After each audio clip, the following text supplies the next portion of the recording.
即係介紹翻呢款不鏽鋼 keypad 硬件硬體入密碼嘅方法嘅，因為佢可以有埋個 LAN port 嘅，可以經電腦包灑咧可以做更改密碼。咁但係因為冇電腦啦現場，所以咧就要靠手動喺 keypad 前面咧加減密碼。咁亦都有兩個 output 嘅，即係兩個 user dual output。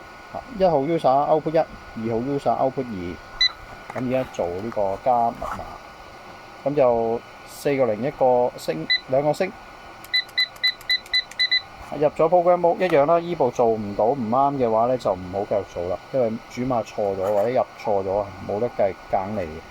咁啊1號 function，咁啊輸入1，咁啊 user ID 1號001，密碼2580，跟住整。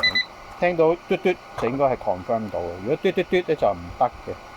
搞掂之後咧，撳星星出翻去。試1號 user， 聽到跳 relay 亦都會正常咧着咗燈。1號 user 搞掂。咁而家入2號 user， 入咗 program mode， 咁而家係入2，跟住1，跟住002， 2號 user， 密碼3690。